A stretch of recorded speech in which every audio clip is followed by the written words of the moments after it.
नमस्कार, इस वक्त आप देख रहे हैं झारखंड जोश और मैं हूं श्रुति सिंह। देश में कोरोना संकट थमा नहीं था, वहीं एक और वायरस ने लोगों के बीच डर पैदा कर दिया है। जी हां, हम बात कर रहे हैं लंपी स्किन वायरस के बारे में। लंपी स्किन वायरस, जिसे पशु चेचक भी कहते हैं, जो एक वायरल बीमारी है। आपकी जानकारी के लिए बता दें, कैप्रीपॉक्स वायरस से ये फैलती है। कैप्रीपॉक्स वायरस से गाय में लंपी स्किन डिजीज, वहीं भेड़ में स्ट्रिप पॉक्स और बकरियों में गॉट पॉक्स नाम की बीमारी फैलती है।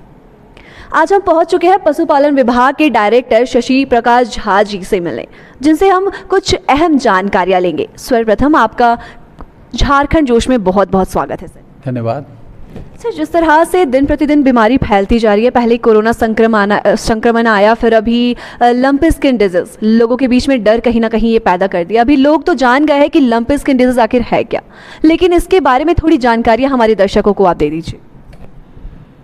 ये एक स्किन डिजीज है पशुओं के लिए, और इसे आप जानलेवा नहीं कह सकते हैं, क्योंकि जो इसके एक्सपर्ट हैं उन लोगों ने बताया है कि मृत्यु दर उतनी अधिक नहीं होती है, लेकिन 8 से 10% तक मृत्यु दर इसमें देखी गई है।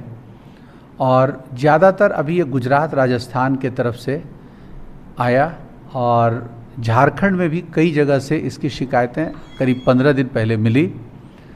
और जब वो सूचना प्राप्त हुई तो वैसी स्थिति में हमें सबसे पहले हम लोगों ने एक टोल फ्री नंबर जारी किया। वो नंबर है 1800-309-7711। इस नंबर पे निदेशालय में लगातार पूरे दिन 10 बजे से 5 बजे तक हमारे वेटनरी डॉक्टर रहते हैं, और जो लोगों की समस्याओं का समाधान करते हैं। क्योंकि सामान्यतया इसका समाधान डॉक्टर के कंसल्टेशन से हो जाता है। कुछ लोग इसमें जो लोकल इलाज होता है, जो पारंपरिक इलाज है, उससे भी करते हैं। लेकिन इसके लिए सबसे अधिक जो बचाव का जो गाइडलाइन जारी किया गया है, वो किया गया है जो गोट पॉक्स डिजीज़ में जो वैक्सीन लगता था, उस वैक्सीन को प्रिकॉशन के तौर पर लगा देने से इसकी संभावना बहुत कम होती है। इसके डोजेज के बारे में भी बताया गया है, और सारे डॉक्टर्स जो हैं वो अपने एरिया में इसको लेकर के जागरूकता अभियान चला रहे हैं। इसकी दवा भी सभी ज़िले में वितरित की जा रही है, खास करके गोड्डा, रांची, देवघर, लातेहार, गिरिडीह, लोहरदगा, गुमला और कई ज़िलों से रिपोर्ट आ चुके हैं कि इन लोगों ने वहाँ पे वैक्सीन लगाना शुरू कर दिया है। और निदेशालय से स्पष्ट पत्र गया है कि अभी आपको एक सिंबॉलिक राशि के रूप में कुछ राशि भेजी गई है, और कहा गया कि आप जितना परचेज करेंगे, जो आपका रिक्वायरमेंट होगा, उतनी राशि उपलब्ध है। कहीं कोई इसमें राशि की कमी नहीं है। कुछ दवा की उपलब्धता को लेकर के 2 ही कंपनी ये दवा बनाती है, दोनों से सीधे वार्ता की गई कि अगर लार्ज स्केल पे आप अवेलेबल करा दें तो इसके संबंध में भारत सरकार की बैठक में भी कहा गया था कि हम लोग एक सेंट्रलाइज रेट निर्धारित कर देंगे, और जल्दी ही दवा बाकी राज्यों में भी जहाँ जहाँ रिक्वायरमेंट है वो दी जाएगी। तो हमारे यहाँ भी बहुत जल्द अलग अलग ज़िलों में मास स्केल पे इसके लिए टीकाकरण कराया जाएगा, क्योंकि ये गाय से लेकर के बकरी तक में भी ये होने की संभावना होती है। तो अभी स्थिति बहुत नियंत्रण में है, लेकिन 10-15 शिकायतें आई है, जिसमें कि उसकी संभावना व्यक्त की गई है। जांच के लिए उसे भोपाल के लैब में भेजा गया है। कई सैंपल्स, 200 से ज़्यादा सैंपल हम लोगों ने भेजे हैं, और कुछ तो ठीक भी हो रहे हैं उपचार से, और कुछ की अपुष्ट खबरें मिली है जो मृत्यु से इनकार नहीं किया जा सकता है, ऐसा 2-3 के बारे में। लेकिन उसका हम लोग रिपोर्ट, फाइनल रिपोर्ट मंगा रहे हैं कि उसका जांच रिपोर्ट कि वो लंपी से ही डेथ हुआ है, तो इसको हम लोग सुनिश्चित रिपोर्ट आने के बाद ही कर सकते हैं।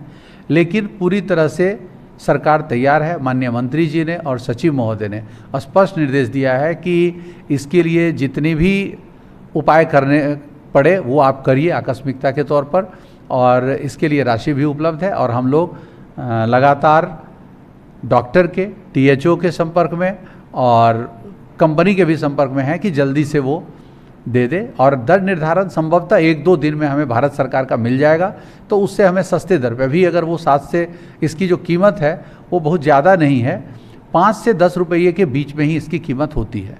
अब भारत सरकार जब दर निर्धारण कर देगा तो उसके हिसाब से हम लोगों के लिए आसानी होगी कि हम लोग बल्क परचेज़ करेंगे। वैसे हमने जेम पर भी परचेज़ के लिए ऑर्डर दिया हुआ है, तो उसमें भी 15 दिन लगेंगे, लेकिन उसके पहले हमें उम्मीद है कि भारत सरकार से इसका दर निर्धारण होकर मिल जाएगा। झारखंड की राजधानी अगर हम रांची की बात करते हैं तो रांची में लंपी वायरस को लेकर क्या कुछ सुविधाएं उपलब्ध करवाई गई है अभी? रांची के डीएचओ के द्वारा लगातार टीकाकरण का कार्यक्रम चलाया जा रहा है और जागरूकता कार्यक्रम, जैसा कि आप जानते हैं किसी भी बीमारी में जागरूकता जो होती है, prevention is better than cure. अगर हम पहले ही साफ सफाई बहुत इम्पॉर्टेंट है, फिटकिरी से और फिनाइल से, इस तरह से वहाँ पर साफ़ सफाई जिससे कि मक्खी मच्छर न फैले। जहाँ गाय रहती है या लोग बकरी को रखते हैं उस जगह पे मच्छर का प्रकोप अगर ज़्यादा होगा तो उससे बीमारी फैलने की संभावना ज़्यादा होगी। तो मक्खी मच्छर से बचाना है। बहुत लोग इसके लिए नेट लगा देते हैं कि ताकि अंदर मक्खी ना आए, तो इससे इसका उपाय और साफ़ सुथरा रखने से इससे हमें लगता है कि ये बीमारी ही कम होगी, और अगर बीमारी कम होगी तो बचाव करना ज़्यादा आसान होगा। आज के इस वीडियो में हमने आपको पशुपालन विभाग के डायरेक्टर से अवगत कराया और उन्होंने कुछ खास हमें लंपी वायरस के बारे में जानकारियां भी दी। अभी फिलहाल के लिए हमारी तरफ से इतना ही। ऐसी तमाम जानकारी हम आप लोगों के लिए लेकर आते रहेंगे। तब तक के लिए बने रहे हमारे साथ झारखंड जोश में। मैं श्रुति सिंह अपने सहयोगी मिलन के साथ। धन्यवाद।